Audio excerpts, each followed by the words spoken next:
அன்புள்ள கடவுளே, இந்த நாளுக்காக உமக்கு கோடான கோடி நன்றி. இந்த வழிபாடு நிமித்தம் அன்புள்ள கடவுளே, உடைய தூய ஞானத்தை நாங்கள் ஆசீர்வாதமாக பெற்றுக்கொள்ள இங்கே கூடியிருக்கின்றோம். திருச்சபையின் மூல காரணங்களை நாங்கள் தெரிந்து கொள்ள கூடியிருக்கின்றோம். கிறிஸ்து உடைய அன்பையும் சமாதானத்தையும் நாங்கள் உணர, அதை பிறரோடு பகிர, நாங்கள் அதற்குள் கழி கூர்ந்து மகிழ நீங்கள் மட்டும்தான் ஆசீர்வதித்து வழிநடத்தும்படி மீட்பரானவராக இயேசு கிறிஸ்துவின் நாமத்தில் மன்றாடுகின்றோம் அன்புள்ள கடவுளே, ஆமென். பிரியமானவர்களே, திருச்சபையின் வரலாற்றில் இது மிகவும் முக்கியமான ஒரு நாளாக இருக்கின்றது. பெந்தகோஸ்து திருநாள் என்பது திருச்சபைக்கு மிக முக்கியமான ஒரு நாள். வரலாற்றில் திருச்சபையின் பிறந்த நாள் என்று பல ஆயர்கள், இறையாளர்கள்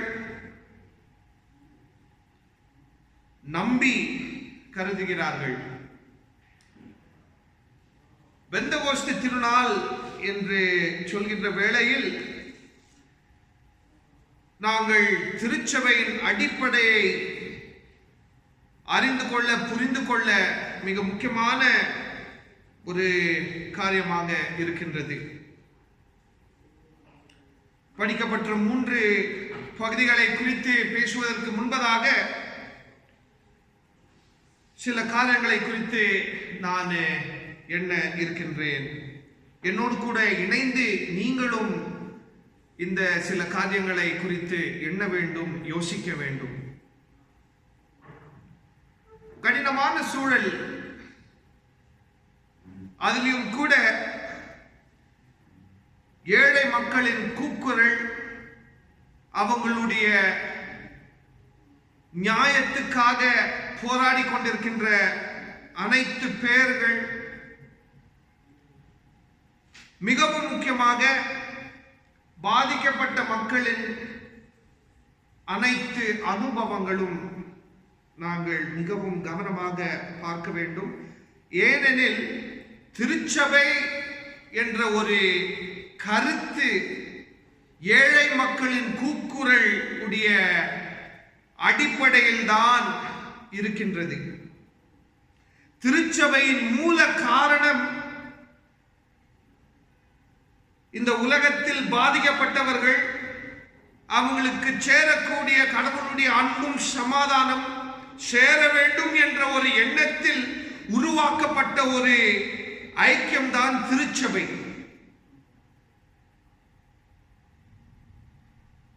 இந்த பார்வையில் நாங்கள் திருச்சபையை பார்ப்போமானால், திருச்சபையின் ஊழியங்களை நாங்கள் கவனமாக பார்க்க வேண்டும். திருச்சபை சார்ந்து பல பேர் பல ஊழியங்களை செய்து கொண்டு வந்திருக்கின்றார்கள். போக முடியாத ஒரு இடத்திற்கு போய் பல பேரை கிறிஸ்துவுக்குள் வழிநடத்தி இருக்கின்றார்கள். அதை எல்லாம் தாண்டி மிக முக்கியமான ஒரு கேள்வி என்னவென்றால், இந்த ஒரு காலகட்டத்தில், இந்த ஒரு நிமிடம், இந்த ஒரு நாள் ஏழை மக்கள் பாதிக்கப்பட்ட ஒரு நிலைமையில் இருக்கின்ற பொழுது, ஏழைகள் வீதியில் இறந்து போய் இருக்கின்ற ஒரு சூழலில், பிள்ளைகள் அனாதையாக இருக்கின்ற ஒரு சூழலில் திருச்சபை எங்கே இருக்கின்றது? திருச்சபையின் செயல்பாடுகள் எப்படி இருக்க வேண்டும்? இது அனைத்தையும் நாங்கள் கவனமாக பார்க்க வேண்டும்.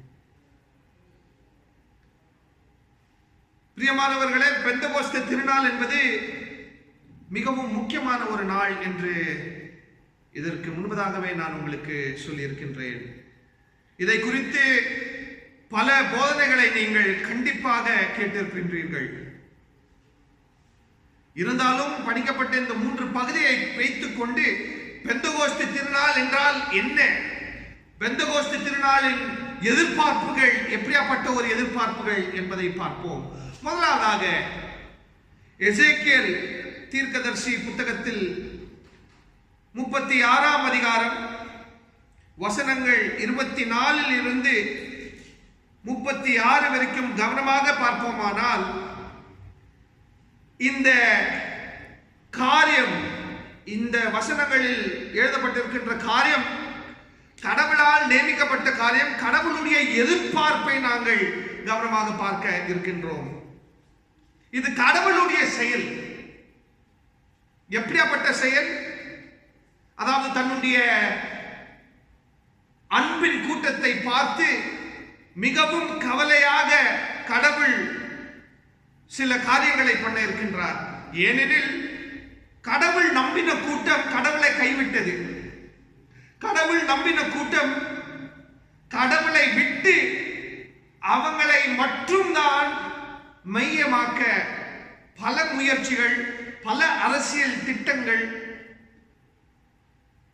மற்றும் உலக பிரகாரமான போக்குகள், இது அனைத்தையும் பார்த்து ஆண்டவராகிய கடவுள் பல தீர்க்கதரிசிகள் நிமித்தம் இவங்களுக்கு மனமாற்றத்தை குறித்து பேசியிருக்கின்றார்கள். இருந்தாலும் இந்த ஒரு காலகட்டத்தில் குறிப்பாக கடவுள் இது அனைத்தையும் விட்டு நானே இறங்கி உங்களுக்கு செய்வேன் என்ற ஒரு விஷயத்தை நாங்கள் பார்க்கின்றோம். அதாவது என்ன பண்றாங்கன்னு பார்த்தீங்கன்னா, கடவுள் உங்க அனைவரையும் நான் இணைத்து தண்ணீர் நிமித்தம் உங்கள் அனைவரையும் கழுவி உங்களுக்குள் இருக்கின்ற பாறை போல் அந்த இதயத்தை நீக்கி சதை போல் இருக்கின்ற ஒரு இதயத்தை கொடுப்பேன் என்று சொல்கின்றார். I will remove the heart which is like stone and I will place a heart which is made of flesh. கல் போல் இருக்கின்ற இருதயத்தை எடுத்து இறைச்சி நிமித்தம் இருக்கின்ற ஒரு இதயத்தை, மாமிசன் நிமித்தம் இருக்கின்ற ஒரு இதயத்தை நான் வைக்க இருக்கின்றேன். பிரியமானவர்களே, இந்த ஒரு செயலுக்கு முன்பதாக கடவுள் இன்னும் 2 செயல்களை செய்திருக்கின்றார். அனைத்து பேரையும் இணைக்கிற காரியம் கடவுளுடைய விதி. இணைப்பதற்காக நாங்கள் அனைவரும் செயல்பட முயற்சிகளை எடுத்திருக்கின்றோம். ஆனால் இணைப்பது கடவுளுடைய போக்கு, கடவுளுடைய எதிர்பார்ப்பு, கடவுளுடைய செயல். இணைத்து கடவுள் இவங்க அனைத்து பேரையும் கழுவ இருக்கின்றார்கள். ஏனெனில் அந்த அளவுக்கு இவங்கள் பாவத்தில் முழுகி இருக்கின்றார்கள். பாவம் என்று நாங்கள் சொல்கின்ற வேளையில் எப்படியாப்பட்ட ஒரு பாவம்? கடவுளுடைய இடத்தில் பணத்தை வைத்து விட்டார்கள், கடவுளுடைய இடத்தில் அரசாங்கத்தை வைத்து விட்டார்கள், கடவுளுடைய இடத்தில் இவங்களுடைய அரசியலை வைத்து விட்டார்கள். கடவுளுக்கு ஒரு உருவத்தை கொடுத்து விட்டார்கள். அப்படியாப்பட்ட எண்ணங்களோடு, அப்படியாப்பட்ட போக்குகளோடு இந்த அனைத்து பேரும் வாழ்ந்து கொண்டிருக்கின்றார்கள். அப்படியாப்பட்ட ஒரு சூழலில் கடவுள் இவங்க அனைத்து பேரையும் இணைத்து கழுவி இவங்க உடலுக்குள் ஒரு இருதயத்தை வைக்கின்றார். எப்படியாப்பட்ட ஒரு இருதயம்? மாமிசம் போல் இருக்கின்ற ஒரு இதயம். என்னத்திற்காக? இவங்களுடைய இருதயம் எப்படியாப்பட்ட ஒரு இருதயமாக இருக்கின்றது? கடவுளுக்கு எதிர்ப்பாக செயல்படுகின்ற ஒரு இதயமாக இருக்கின்றது. பெண்களை ஒடுக்கிற இதயம், பிள்ளைகளை நசுக்கிற இதயம், ஏழைகளை கேவலமான ஒரு நிலைமையில் வைத்துக் கொண்டிருக்கின்ற ஒரு இதயம். இதயம் என்பது அன்புக்கும் சமாதானத்துக்கும் காரணமாய் இருக்க வேண்டும். இதயம் என்பது கடவுளுடைய ஆலயமாக இருக்க வேண்டும். ஆனால் இந்த இதயம் பணத்துக்கு, அதிகாரத்துக்கு ஏங்கிக் கொண்டிருக்கின்றது. ஆகையினால் தான் அந்த ஒரு இதயம் கல் போல் மாறிவிட்டது. அதற்கு எந்த மாதிரி ஒரு உணர்ச்சியும் இல்லை. மனசாட்சியும் இல்லை. ஏழையுடைய கூக்குரல் இந்த இதயத்துக்கு தெரியாது. பெண்களின் கூக்குரல், நியாயத்தை சார்ந்த விஷயங்கள் இந்த இதயத்துக்கு தெரியாது. அப்படிப்பட்ட ஒரு சூழலில் கடவுள் இந்த கூத்தட்டை கழுவி அந்த உடலுக்குள் இறைச்சி மாமிசம் போல் ஒரு இதயத்தை வைக்கின்றார். இதற்கு காரணம், இதனுடைய கற்பித்தல் என்னவென்றால், உணரக்கூடிய ஒரு இதயம் கடவுள் கொடுக்க இருக்கின்றார். உணர வேண்டும். உடல் ரீதியாக இருதயத்தின் நிமித்தம் மனப்பூர்வமாக கடவுளுடைய அன்பை உணரக்கூடிய நிலைமையில் இருக்க வேண்டும். அந்த அன்பை பகிர்ந்து கொள்கின்ற ஒரு நிலைமையில் இருக்க வேண்டும். கடவுளுடைய ஞானத்தை உணர்கின்ற இதயத்தை நாங்கள் உணர வேண்டும், நமக்குள் இருக்க வேண்டும். அதே இதயத்தின் நிமித்தம் கடவுளுடைய நியாயத்தை மையப்படுத்த வேண்டும். இதுதான் எசேக்கியேல் தீர்க்கதரிசி கடவுளுடைய எண்ணத்தை சொல்லியிருக்கிறார். அதன் பிறகு உனக்குள் ஒரு புதிய ஆவியை நான் ஊற்றுவேன் என்றும் கூட சொல்லியிருக்கின்றார். நான் உருவாக்கி நான் எப்படி உருவாக்குதலுக்கு காரணமாக இருக்கின்றனோ அதே போல உனக்கும் அந்த உரிமையை கொடுப்பேன். கொடுத்து நீ என்னை போல் செயல்பட வேண்டும் என்று நான் உன்னை எனக்காக தேர்ந்தெடுத்துக் கொண்டேன். ஆனால் நீயோ எனக்கு எதிர்ப்பாக செயல்பட்டுக் கொண்டிருக்கின்றேன். இப்படிப்பட்ட ஒரு சூழலில் இந்த புது இதயத்தை கொடுத்து உனக்குள் ஒரு புதிய ஆவியை கொடுப்பேன், நியாயத்தை சார்ந்த ஆவியை கொடுப்பேன், சமாதானத்தின் ஆவியை கொடுப்பேன், உலக பிரகாரமான அனைத்து அநியாயத்திற்கு எதிர்ப்பாக செயல்படக்கூடிய ஒரு ஆவியை கொடுப்பேன் என்று கடவுள் கட்டளை இருக்கின்றார். உன்னுடைய முன்னோர்கள் உடைய இடத்தில் உன்னுடைய முன்னோர்கள் எப்படி எதற்காக செயல்பட்டாரோ அதே போல நீங்களும் செயல்படுவீர் என்ற ஒரு வாக்குறுதி. பிரியமானவர்களே, திருச்சபையின் போக்குகள் எப்படி இருக்கின்றது என்பதை நாங்கள் கவனமாக பார்க்க வேண்டும். கல்போல் இருக்கின்ற இதயத்தோடு திருச்சபையை நாங்கள் நடத்தினால் இந்த உலகத்தில் இருக்கக்கூடிய ஏழை மக்கள், நம்ம மத்தியில் இருக்கக்கூடிய ஏழை மக்களின் கூக்குரல் நமக்கு தெரியாது.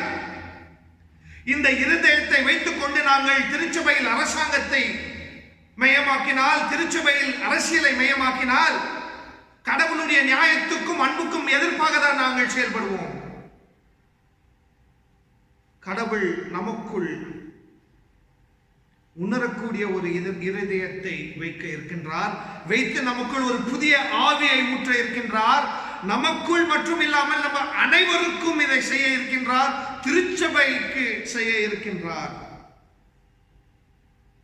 இந்த இருதயத்தையும் இந்த ஆவியையும் உணரக்கூடியவர்களாக நாங்கள் இருக்க வேண்டும்.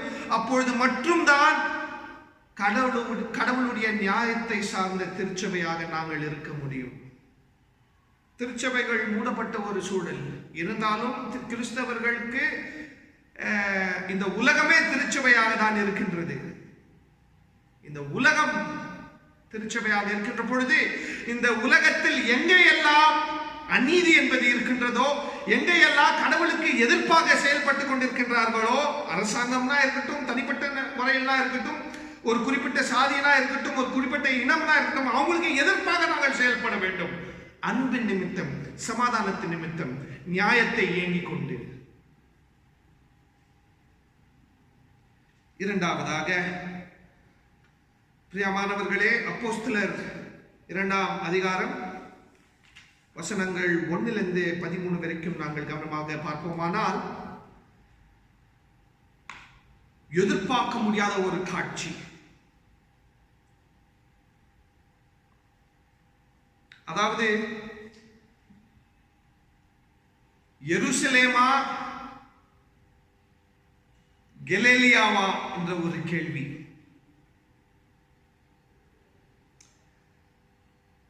இதுக்கு இதுக்கு மத்தியில் இருக்கக்கூடிய அரசியலை நாங்கள் புரிந்து கொள்ள வேண்டும். எருசலேம் பட்டணத்தின் நிமித்தம் நாங்கள் திருச்சபையை புரிந்து கொண்டால் அது தீர்க்கதரிசிகளை கொலை செய்யக்கூடிய ஒரு அரசியல். கலிலேயா நிமித்தம் நாங்கள் கடவுளுடைய அரசியலை புரிந்து கொள்ள வேண்டும் என்றால், கடவுளுடைய செயல்பாடுகளை புரிந்து கொள்ள வேண்டும் என்றால், தீர்க்கதரிசிகளுக்குரிய ஒரு இடம், கடவுளுடைய நியாயத்தை சார்ந்த ஒரு இடம், கடவுளுக்காக புரட்சியை தேடுகின்ற ஒரு இடம். இப்படியாப்பட்ட இடத்தில் இருந்துதான் திருச்சபை உண்டாக்க இருக்கின்றது. பிரியமானவர்களே, அங்கே காட்சி எப்படி இருக்கின்றது? வேகமான ஒரு காற்று. அந்த காற்று நிமித்தம் தூய ஆவியானவர்கள் அனைத்து பேரையும் இணைத்து எல்லோரும் புரிந்து கொள்கின்ற ஒரு மொழியில் பேசிக் கொண்டிருக்கின்றார்கள். நான் பேசுவது உங்களுக்கு புரியும், நீங்கள் பேசுவது எனக்கு புரியும். அதாவது ஒரு புறத்தில் எருசலேம் மற்றும் கலிலேயா, இன்னொரு புறத்தில் மொழிக்குள் இருக்கக்கூடிய வேறுபாடுகள், மொழி நிமித்தம் இருக்கக்கூடிய அரசியலையும் கூட நாங்கள் இங்க பார்க்கின்றோம்.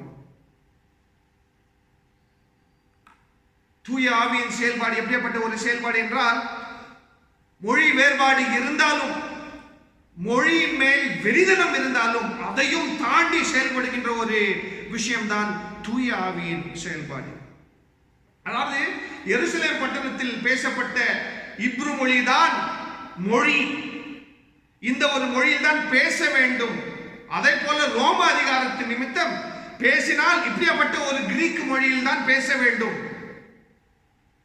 இந்த ஒரு கூட்டம் பேச கூடாது, இங்கத்திலிருந்து வரவங்க பேசவே கூடாது, திருச்சபைக்குள்ள வரக்கூடாது, அவங்க பேசுகின்ற மொழிக்குள் எந்த ஒரு அர்த்தமும் இல்லை என்ற ஒரு பலவிதமான போக்குகள். இத மத்தியில் திருச்சபையின் அடிப்படை எப்படி இருக்கின்றது என்றால், யாரெல்லாம் நீ மொழி நிமித்தம் ஒடுக்கி இருக்கிறியோ அவங்க அனைத்து பேரும் இணைத்து விட்டார்கள். இணைந்து இவங்க பேசுகின்றார்கள், இவங்களுடைய பேச்சு அனைத்து பேருக்கும் புரிகின்றது.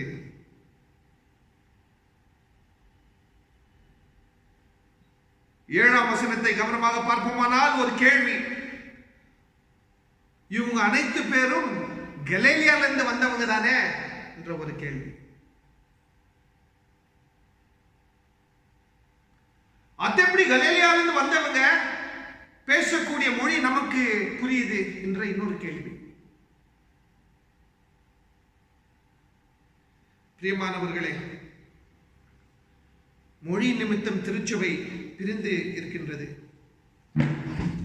மொழி நிமித்தம் ஆதிக்கம் திருச்சபைக்குள் இருக்கின்றது. இதையும் தாண்டி நாங்கள் எண்ண வேண்டும், இதை தாண்டி நாங்கள் யோசிக்க வேண்டும். இதுதான் தூய ஆவியின் செயல். மொழி பற்று இருக்க வேண்டும், மொழி வெறிதனம் இருக்கக்கூடாது. பற்று கூட எப்படியாப்பட்ட ஒரு பற்று என்றால், நான் பேசுவது ஒரு மொழியின் வகை, நீங்கள் பேசுவது இன்னொரு மொழியின் வகை. நான் பேசுவதுதான் முறை என்று சொன்னால் அது பிரச்சனை, அவங்க பேசுவது தவறு என்று சொன்னால் பிரச்சனை. இதை இன்னும் சரளமா நம்ம சொல்லிக்கணும் பார்த்தீங்கன்னா, இப்போ தமிழ்நாட்டை எடுத்துக்கலாம். தமிழ்நாட்டில் வட சென்னையில் பேசக்கூடிய தமிழ் பொதுவாக யாருமே ஏற்றுக்க மாட்டாங்க. அது ஒரு புறத்தில். தென்னிந்தியான்னு பார்ப்போமானால், பெங்களூரு பட்டணத்தில் இருக்கக்கூடியவர்கள் தமிழர்கள், தமிழர் பேசக்கூடிய தமிழ் யாருமே ஏற்றுக்க மாட்டாங்க. அதிலும் கூட இந்த கர்நாடக பிரதேசத்தில் KGF என்ற ஒரு இடம் இருக்கின்றது.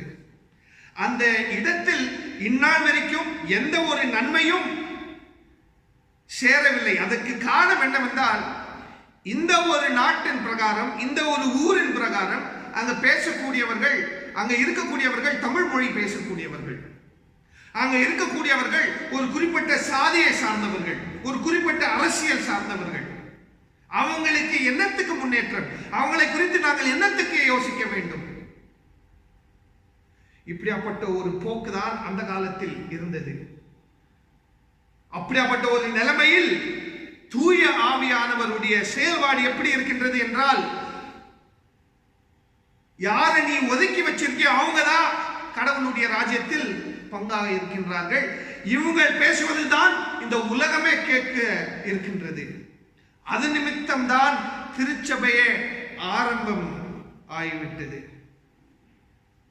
கடைசி வசனத்தை நாங்கள் கவனமாக பார்ப்போமானால், 13வது வசனத்தை பார்ப்போமானால், இவங்கள் ஏதோ ஒரு புதிய திராட்சை ரசத்தை குடித்தவர்களாக இருக்கின்றார்கள். அதாவது குடி போதையில இவங்களா பேசுற மாதிரி இருக்கு. ஒரு குறிப்பிட்ட இடத்துல இருந்து வந்து நியாயத்தை பேசிட்டாலே பொதுவா ஜனங்க என்ன யோசிக்குவாங்க பார்த்தா, இவன் அந்த இடத்துல இருந்து தானே வரா, அவன் அந்த இடத்துல இருந்து தானே வரா, அவங்க பேசுறது அப்படிதான் பேசுவாங்க. அவங்க வந்து குடிச்சிட்டு பேசுறாங்க, வெறிதனமா பேசுறாங்க. இதெல்லாம் திருச்சபைக்குள்ள பேசக்கூடாது. சாதிக்கு எதிர்ப்பா திருச்சபைக்குள் பேசக்கூடாது. ஆண்களுக்கு எதிர்ப்பா திருச்சபைக்குள் பேசக்கூடாது.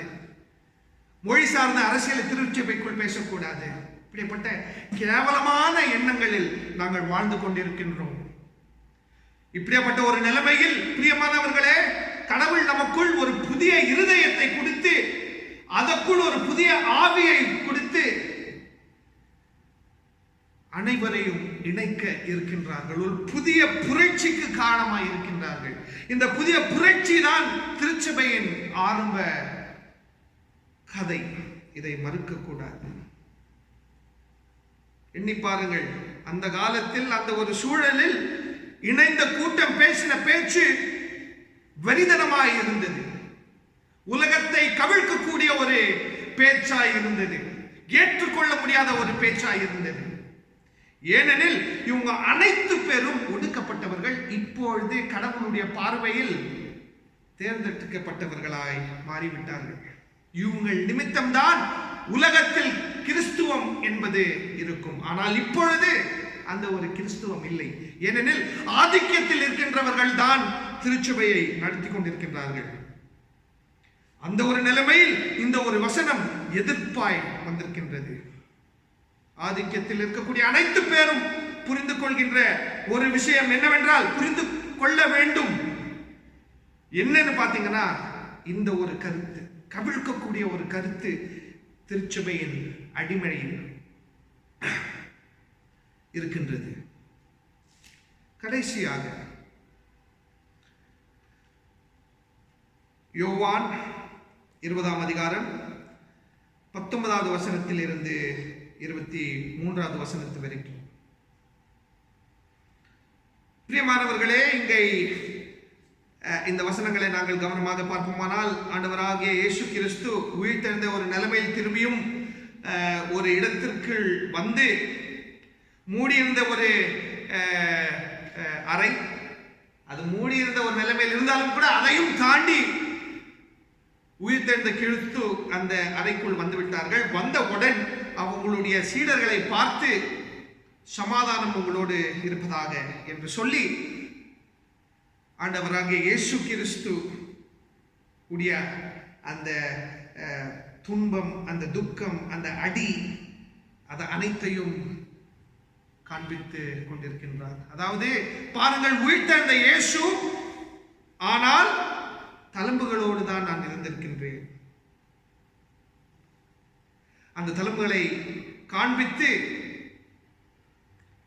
இவங்களை திரும்பியும் பார்த்து, சமாதானம் உங்களோடு இருப்பதாக என்று சொல்லி அவங்கள் மேல், அவங்களுக்குள் ஒரு புதிய ஆவியை ஊற்றிவிட்டார். ஊற்றிவிட்டு என்ன சொல்கின்றார்? 23ஆம் வசனம், if you forgive people's sin, they are forgiven. If you retain people's sin, they are retained. நீங்கள் உங்களுக்கு எதிர்ப்பாக செயல்பட்ட அனைத்து பேரையும் பார்த்து மன்னிச்சிட்டீங்கன்னா மன்னிச்சது போல, இல்லாவிட்டால் அது அப்படியே தான் இருக்கும். பொதுவா ஆதிக்கத்தில் இருக்கக்கூடியவர்கள், பணத்திமிரோடு வாழ்ந்து கொண்டிருக்கின்றவர்கள், தன்னை சார்ந்த அரசியல் போக்குகள் இருக்கக்கூடியவர்களுடைய செயல்பாடுகள் எப்படி இருக்கும் என்றால், ஒரு குறிப்பிட்ட கூட்டத்தை, ஒரு குறிப்பிட்ட ஜனாங்கத்தை வந்து ஒரு தாழ்ந்த ஒரு நிலைமையில் தான் வைத்திருப்பார்கள். வேணும் தான் வச்சிருப்பாங்க.